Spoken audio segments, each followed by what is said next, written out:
حنا جايين من كل مكان للصويرة زينة البلدان نزورو ونرجع فرحان كالظبيل وللهيل ولا حوض السلاح وثوم حيلة نضربو شوفار هاد الليلة.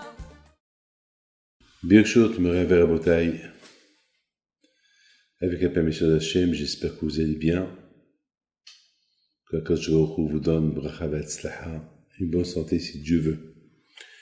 Nous sommes dans la paracha de Matan Torah. C'est la paracha de Yitro. C'est la paracha que tous les Tunisiens, ils aiment. Et la raison pourquoi les Tunisiens aiment que cette paracha, plus que tous les parachiotes, vous savez qu'ici à Anana, il y a beaucoup de juifs tunisiens, ils font des fêtes entre eux. Je me rappelle à Paris aussi, c'est ce qu'ils faisaient. Il paraît que à Tel Aviv aussi, il y a beaucoup des soirées qui fêtent cette paracha, plus que toutes les fêtes. Je ne veux pas rentrer dans les détails. Pourquoi ils aiment cette paracha pour toutes les fêtes? Plutôt que toutes les parachiotes, toutes les fêtes. Qu'est-ce qu'il y a de spécial de cette paracha que les bouteilles de Boucha, ils sont trop vendues? Eh bien, mes amis, la raison, elle est parce que c'est Matan Torah. Parce que les Tunisiens, les Juifs tunisiens, ils aiment la Torah. C'est tout. Ils ont de la chance, ils ont 2 fois Simchat Torah. Ils ont la Simchat Torah que nous fêtons à Simchat Torah après Sukkot. Et ils ont Simchat Torah de la paracha de Yitro. Pourquoi pas? Ils ont raison. Ils ont trouvé une bonne occasion pour faire une fête. C'est la raison. Mais mes amis, avant tout cela, je voudrais vous dire ce que la Torah dit sur cette paracha. La Torah dit que Vaishma Yitro, puisqu'on parle des Tunisiens avec Yitro, alors on va attaquer la paracha sur Yitro. Qu'est-ce qu'il a entendu Yitro? Vaishma Yitro, il a entendu. Vous savez qu'Yitro était un goy, il n'était pas juif. Yitro, c'était quelqu'un il s'est converti. Mais qu'est-ce qu'il a entendu? C'est pas qu'il a entendu la guerre de Amalek. C'est pas qu'il a entendu que c'était une guerre entre des superpuissants, entre les Juifs et les Égyptiens. Non. Il a entendu la guerre de Amalek. Amalek, c'était un petit pays. C'était une tribu désertique, dans les déserts. Yitro, il est venu, il a fait la guerre contre les Juifs, et voilà, et ça a fait un bruit dans le monde entier. C'est bizarre. Yitro, il a entendu ça, il a entendu aussi ces Juifs, ils ont traversé la mer. C'est incroyable. Et alors, qu'est-ce qu'il y a de grave? Je comprends le grand miracle que quelques millions de personnes, que la mer s'ouvre devant eux, ça je comprends.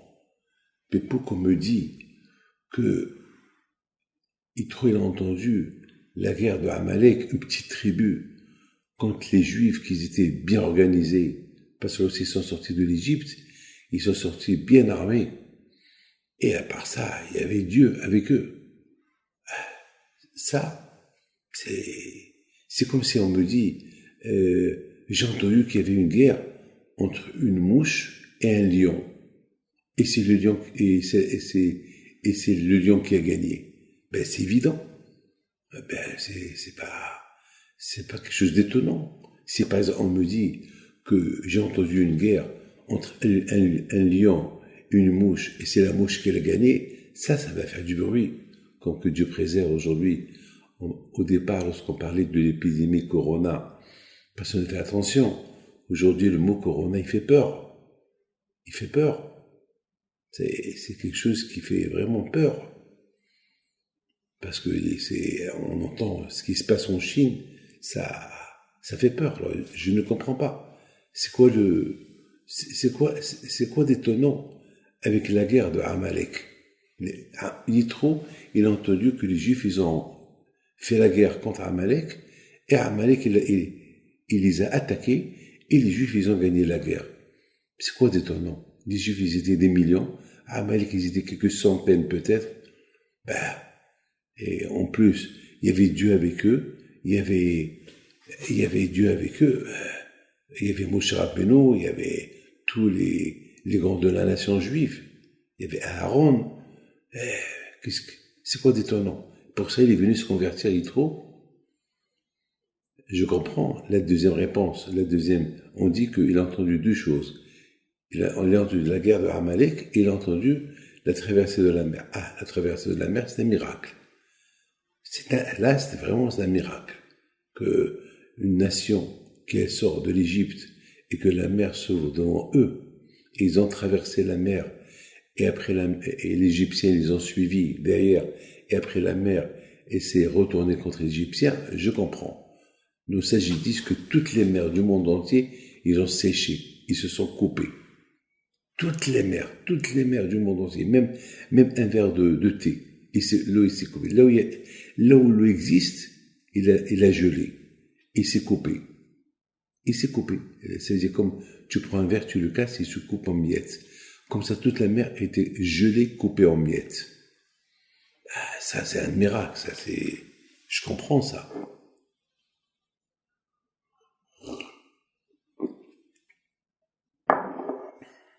Mais me dire que Yitro, il est venu se convertir à cause qu'il a entendu uniquement la guerre de Amalek, ça c'est très étonnant. Ça je ne comprends pas. Mes amis, mais ce qui est de plus grave, c'est que c'est écrit que mon cher Rabbeinu, une fois ils ont fait la guerre contre Amalek, ils ont gagné la guerre, c'est écrit que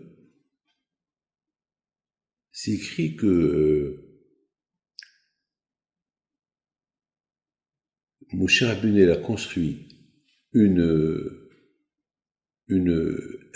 autel de sacrifice, il a appelé Adonai Nissi. Merci Hachem que tu as fait un miracle avec nous. Un miracle. Jamais on a vu les Juifs qui ont construit un autel de sacrifice et l'appelé miracle. On a vu les Juifs qui ont quitté la guerre. Lorsqu'ils ont quitté la guerre, ils ont gagné la guerre contre Og et le roi de Bashan, contre les Knaanim. Lorsque les Juifs ils ont quitté l'Égypte, on n'a pas vu qu'ils ont construit un autel de sacrifice. Non. Vous savez c'est quoi? On dirait que c'était le seul miracle qu'il y a eu. J'ai rien compris. D'ailleurs, même Yitro, je ne comprends pas. Attends, avec tous les miracles qu'il a entendus de la sortie de l'Égypte, et tous les plaies que Hachem a donné aux Égyptiens, et que Paro, qu'il connaissait bien, il est venu embrasser la main de Moshe Rabbeinu, rien que pour qu'il quitte l'Égypte, c'est bizarre. Les Juifs, ils n'ont pas construit un autel de sacrifice. Et pour la guerre contre Amalek, la guerre contre une petite tribu, ils ont construit un autel de sacrifice, j'ai rien compris. À cette époque, Moshe Rabbeinu, alav shalom, il a dit merci Hachem, il a construit un autel de sacrifice. On remercie Hachem, merci Hachem pour que tu nous as aidé à gagner la guerre contre Amalek. J'ai rien compris. Même j'ai rien compris. Mais c'est rien du tout. Une guerre contre une petite tribu qu'ils ont gagnée.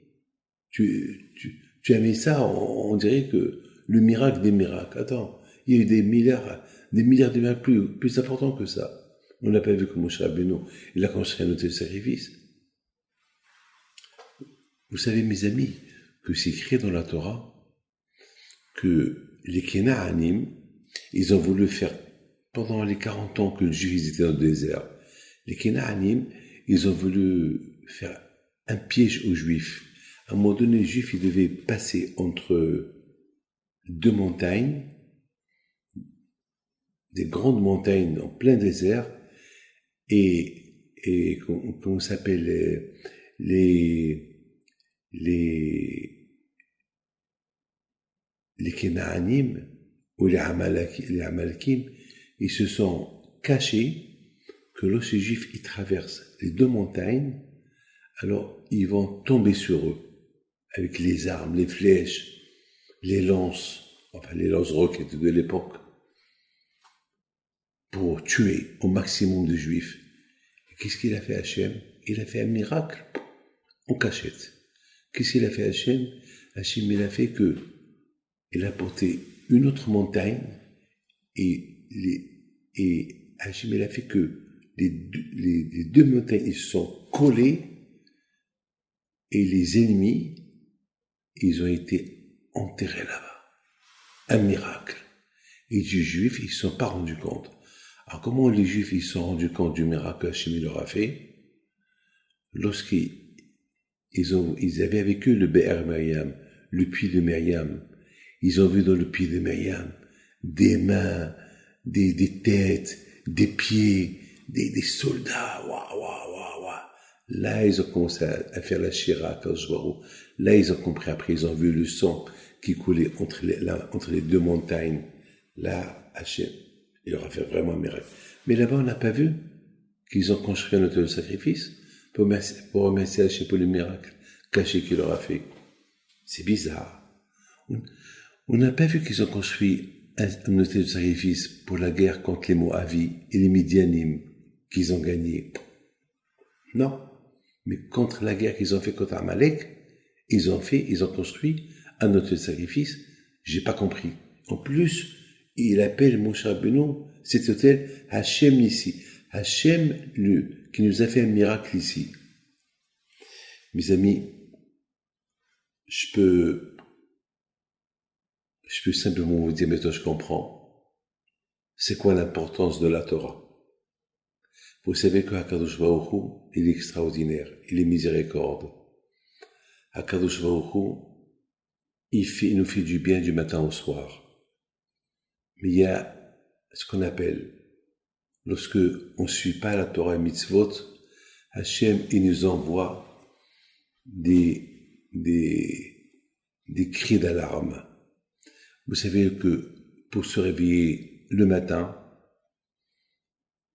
pour voyager, s'il faut se lever à 3 heures du matin, et surtout lorsqu'on est parti dormir à minuit, on va dormir que quelques heures, on sait bien que dès qu'on met la tête sur le coussin, on ne va pas se réveiller.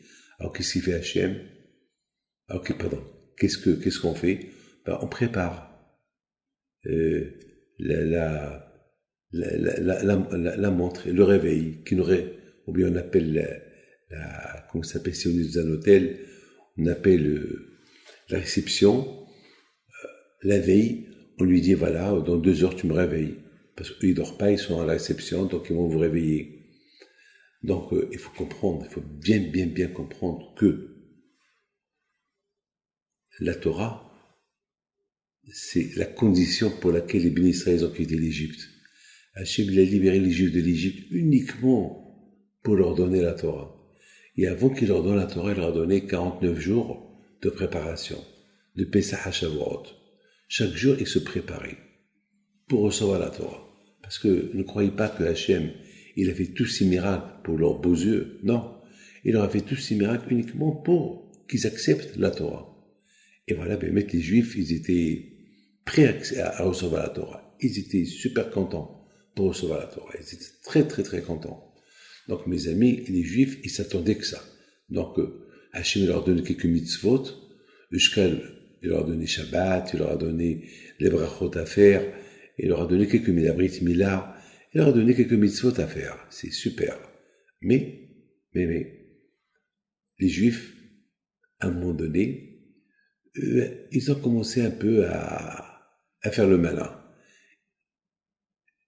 C'est écrit dans la Torah, ils ont campé dans un endroit qui s'appelle Refidim. Nos sages disent, on a cherché dans toute la carte géographique pour voir s'il y a un endroit dans le désert du Sinaï qui s'appelle Refidim, on n'a pas trouvé. Alors pourquoi on l'appelle Refidim? Alors pourquoi on dit qu'ils ont campé à Refidim? Et nos sages, ils nous donnent le secret. Sherafu Yidehim Midvrei Torah. Parce qu'ils se sont un peu relâchés de l'étude de la Torah. Voilà la raison pourquoi ça s'appelle Refidim. Ils se sont relâchés de l'étude de la Torah. Ça veut dire que mes amis, Akadosh Baruch Hu, il accepte tout, mais il n'accepte pas lorsqu'on se relâche de la Torah. Parce que lorsqu'on se relâche de la Torah, c'est le danger qui vient. Parce que la Torah, la Torah, c'est l'antivirus du Yitzhara.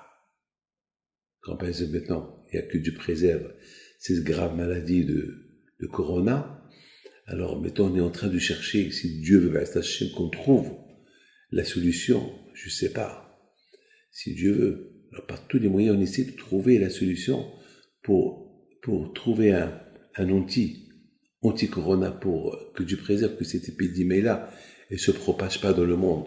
Regardez ce qui se passe un peu. Ils ont déjà dépassé des milliers de morts et on ne sait pas, est-ce qu'il n'y a pas plus, on ne sait pas. Il y a des dizaines, des centaines de milliers des gens qui sont malades avec cette maladie. On ne sait pas qui va vivre, qui va mourir de cette maladie. Donc, le monde entier, il est paniqué. Tout le monde. J'étais au Mexique. Vous savez, l'aéroport, c'était la folie. Tout le monde était masqué. À New York aussi. Partout, les gens, ils ont peur. Même dans l'avion, il y avait la moitié des passagers qui étaient masqués avec des masques.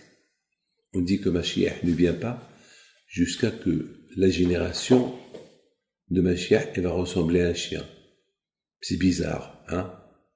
Alors, avec ces masques-là, on ressemble à des chiens. C'est la folie.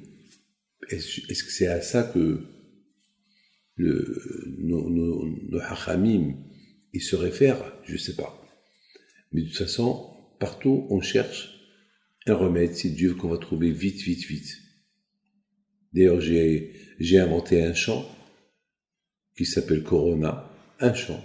Alors bien sûr, j'ai dit que ce que nos sages disent, que le meilleur moyen pour annuler un décret, il faut être heureux, il faut être dans la joie, il faut servir Hachem dans la joie et faire le mitzvot avec la joie, et c'est tout. Et avec ça, si Dieu veut, on montre au Satan qu'on n'a pas peur et qu'on n'a peur que du bon Dieu, et comme ça, Hachem il annule ce décret si Dieu veut. Amen.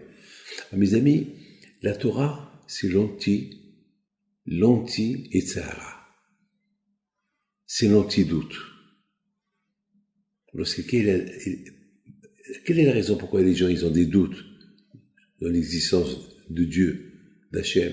C'est parce qu'ils n'étudient pas la Torah. Damelech il dit, Ta'amur okitov Hachem, tu goûtes la Torah et tu vas connaître Akadosh Baruch Hu. C'est pas possible que celui qui te dit je crois en Dieu, et s'il n'étudie pas la Torah, c'est pas possible. Parce que c'est écrit dans la Torah, Aminu B'Hashem ou Moshe Avdo. Les Juifs, ils ont eu confiance en Dieu et en Moshe. Ça veut dire qu'il faut les deux. Moshe représente la Torah, Dieu c'est Dieu. C'est que les Bnei Israël, pourquoi ils ont cru en Dieu? C'est parce qu'il y a Moshe. Parce qu'il y a Moshe là qui leur enseignait la Torah. Mais si on t'enseigne pas la Torah, s'il n'y a pas la Torah, c'est vrai, tu vas voir des miracles. Ouah, tu vas être excité, tu vas dire, oh, le bon Dieu, mon Dieu, bon Dieu, mon Dieu, bon Dieu, mon Dieu. Mais après, tu vas te refroidir et c'est fini. La Torah, c'est le feu. La Torah, elle reste. Elle te laisse le cœur chauffer. Vous savez que sans Torah, on devient froid avec la religion. Quand il y avait, beaucoup de fois, ça arrive qu'on donne un cours de Torah, il y a des gens qui nous regardent, comme ça, comme des spectateurs, et à la rigueur, ils rigolent de nous. Parce qu'il leur manque la Torah. La Torah, c'est ça qui chauffe. Lorsqu'on entend une histoire, on croit à l'histoire. Aïe, aïe, aïe. Mais pour croire à l'histoire, pour que l'histoire reste dans le cœur, il faut la colle. Et la Torah s'appelle la colle. La Torah, elle te colle avec le bon Dieu. Mes amis, mettons, vous comprenez très bien quelle est la raison. Pourquoi Moshe Rabbeinu alav shalom, après la guerre de Amalek, il a construit vite un autel sacrifice, il a appelé le miracle. Hachem qui nous a fait le miracle. Parce que vraiment, il n'y a pas mieux que Moshe Rabbeinu qui l'a compris pourquoi ce Amalek là il est venu. Parce que Moshe Rabbeinu, il a vu que les Israéliens commençaient à avoir des doutes. Après qu'ils ont quitté l'Égypte, ils ont vu des miracles en Égypte. Ils étaient super contents. Ils ont fait Azazel Moshe, ils ont chanté. Même pas les provisions. Ils ont quitté l'Égypte sans préparer des provisions. Tellement qu'ils avaient confiance en Dieu, ils ont dit, si Dieu il a fait avec nous tous ces miracles, eh bien, il va faire avec nous des miracles, même dans le désert. Ils sont sortis, quelques millions de personnes dans le désert, sans rien préparer. Vous comprenez, mes amis? Et à un moment donné, les Juifs, ils sont sortis avec cette émouna. Mais, la émouna, à tel point, ils étaient prêts à recevoir déjà, dès le premier jour, dans le désert, la Torah. Bien sûr, il leur dit non. Pour apprécier la Torah, il faut 49 jours. Il faut, par étapes. Parce que vous savez, lorsqu'on fait un service à quelqu'un, ce quelqu'un, il est prêt à faire pour toi n'importe quoi. Mais le plus important, c'est plus tard. Est-ce que plus tard, il va faire n'importe quoi pour moi? Pourquoi des fois, ça s'oublie. C'est la raison pourquoi, lorsque quelqu'un te fait un bien, il ne faut jamais oublier le bien qu'il t'a fait. Que même après 20 ans, tu le rencontres, tu lui dis merci. Merci pour le bien qu'il t'a fait. Alors Hachem, le bon Dieu, qui nous fait du bien chaque jour, on va dire merci, on doit lui dire. Donc Akash il a dit non, on va attendre un peu. Vous avez 49 jours de préparation pour recevoir la Torah. Et pendant ces 49 jours, malheureusement, ils se sont un peu relâchés de la Torah. Et là, Akash il est venu chez eux avec un argument. Comment? La raison pourquoi je vous ai fait quitter l'Égypte et tous les miracles que j'ai fait avec vous, c'est pour recevoir la Torah. Et là où vous êtes en train de relâcher de la Torah, et en se relâchant, ils ont dit une phrase. Est-ce qu'Hachem est avec nous ou pas? Lorsqu'ils ils avaient soif, tout de suite ils ont commencé à avoir des doutes en Dieu. Alors quand je sais ce qu'il a fait, il a envoyé Amalek. Amalek pour faire la guerre. Amalek pour nous rappeler dans toutes les générations à venir que lorsqu'il y a un relâchement de la Torah, lorsqu'il y a un relâchement de mitzvot, le Sarah il vient agresser, le Sarah vient attaquer. Donc Hachem a voulu qu'on se rappelle de ça. Et c'est la raison pourquoi il y a une mitzvah de se rappeler de la guerre de Amalek chaque jour. What the big deal? Qu'est-ce qu'il y a de spécial avec Amalek que chaque jour je dois me rappeler? La guerre qu'il y a eu entre les Juifs et une petite nation, Amkal. Amalek c'est un peuple léger. Non. La leçon qu'on doit prendre de la guerre de Amalek, c'est que le Tzara, il était mon petit, très petit le Tzara. Hachem nous a donné la Torah. La Torah, c'est l'arme pour exterminer le mauvais décret, exterminer le Tzara, le mauvais penchant. C'est la Torah. Et Rabotai, c'est ça le problème. C'est ça le problème. Les Bnei Israël sont relâchés. Ils savent l'Israël les Juifs, ils savent que Hachem leur a donné 49 jours de préparation. Pourquoi il leur a donné 49 jours de préparation? Il dit à Bissai Salanter, parce qu'il y a 48 degrés, parce qu'il y a 49 degrés de Touma, et ces 49 degrés de Touma, ils viennent à cause des 48 degrés des mauvaises choses, des mauvaises qualités, comme la jalousie, voler, avoir orgueilleux. Il faut voir Pekavot. C'est écrit dans Pekavot les 48 qualités, mauvaises qualités. Et ça veut dire qu'Hachem nous a donné 48 jours de préparation, 49 jours de vérifier si on s'est bien préparé, et le 50e jour, il nous a donné la Torah. Donc, à Botaï, mes amis, Hachem, il sait ce qu'il fait. Hachem n'a pas choisi 49 jours pour rien. Non. Si Hachem a dit, il faut 7 semaines de préparation pour recevoir la Torah, c'est qu'il y a une raison. Donc, mes amis, c'est ça la raison, c'est pour se préparer. Et eux, au lieu de se préparer, qu'est-ce qu'ils ont fait? Ils se sont relâchés, ils ont commencé à se balader dans le désert. Ils avaient la balamane, ils avaient tout. Alors, que je vois où, il a poussé un cri d'alarme. Il a envoyé Amalek. Et que Dieu préserve. Ce Amalek, il aurait pu être catastrophique. C'est ce qu'Akash a voulu nous montrer, que même une petite nation, si elle n'a pas la Torah et Mitzvot, elle peut nous battre. Elle peut être un danger pour nous.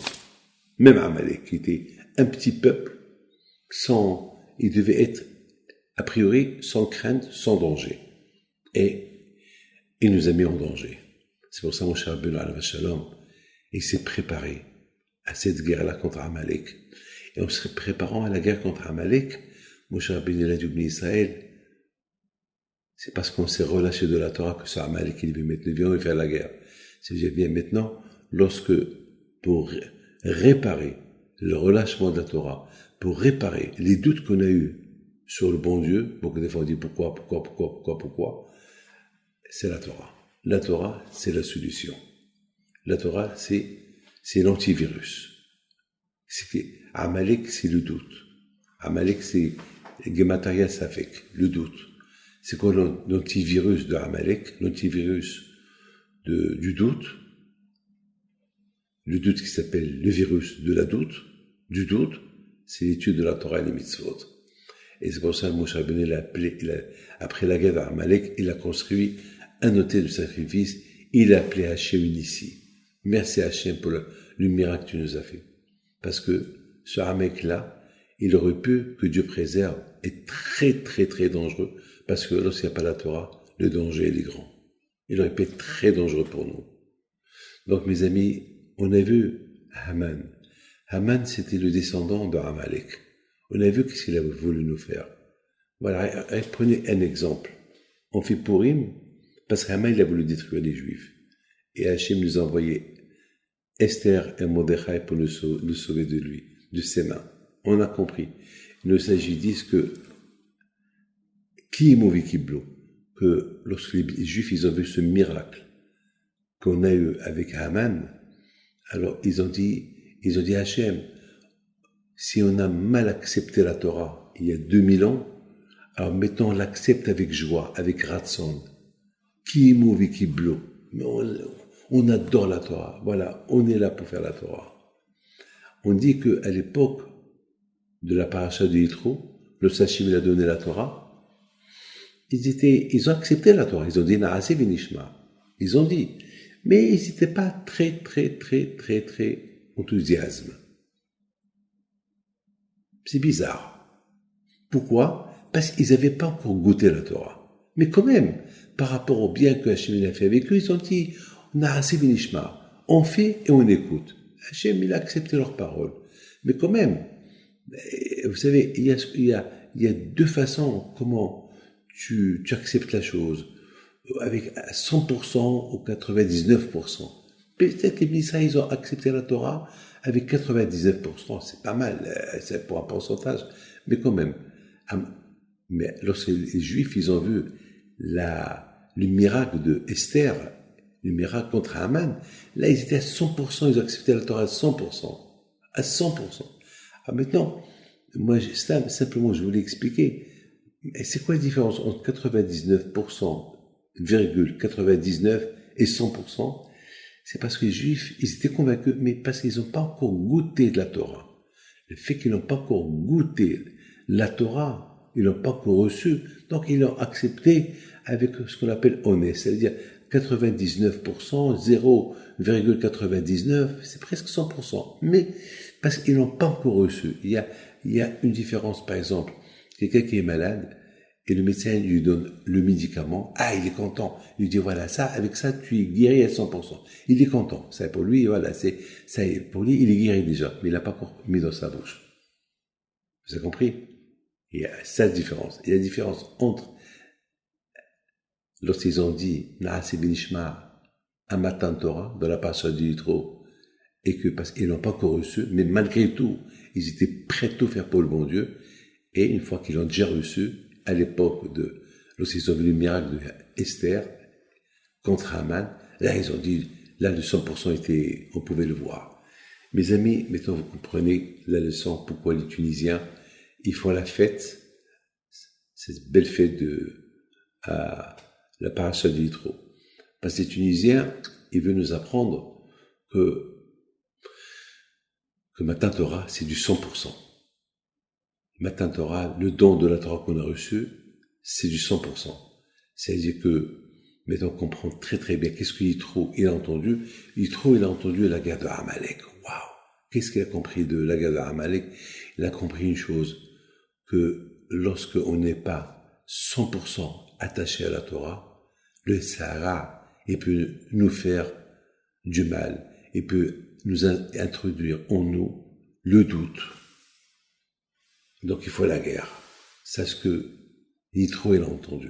Yitro il s'est dit, même que j'ai fait Teshuvah, même que je peux rester là et me convertir et rester à Midian, mais rester seul à Midian sans recevoir la Torah, sans Torah, ça va être danger, un grand danger. Regarde, alors il s'est dit, regarde mon cher Rabbeinu, il a construit l'autel, un autel de sacrifice, il a appelé l'autel de sacrifice Hachem Nissi.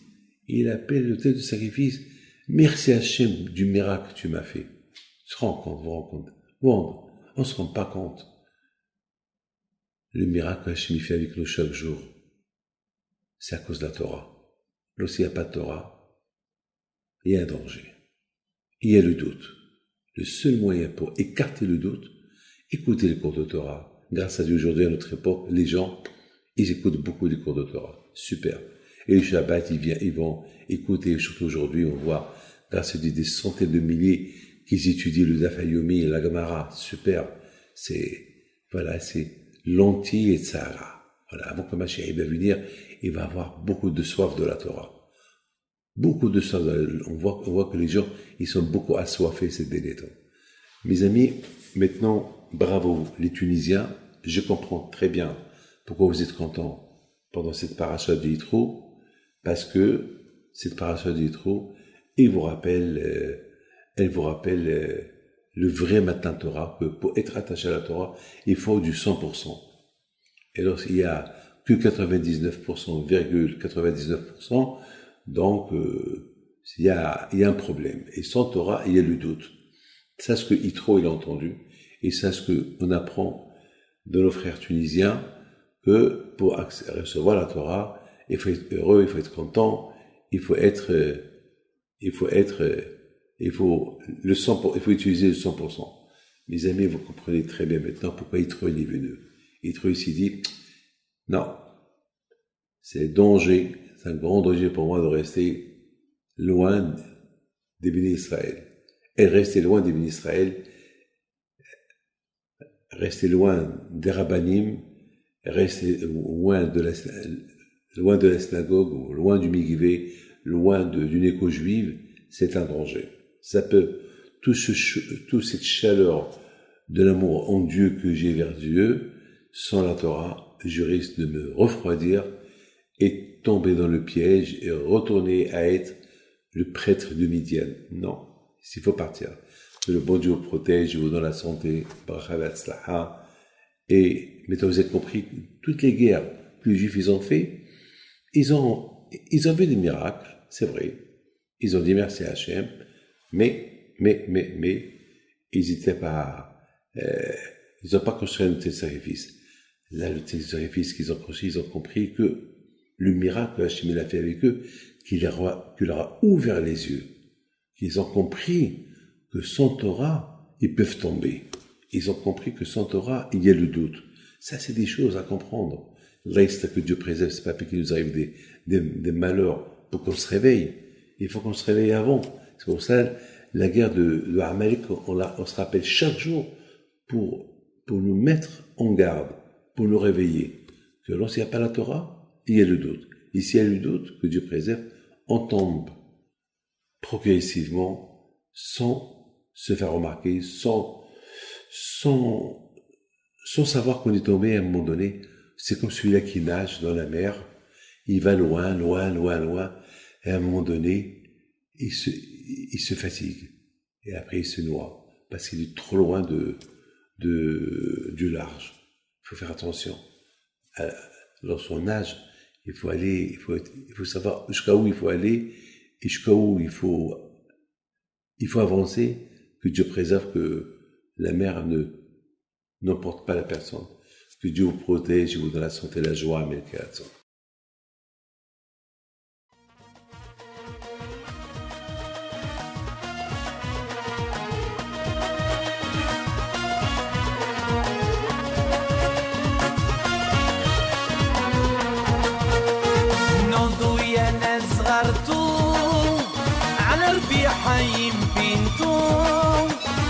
وقف لنا زي خوتو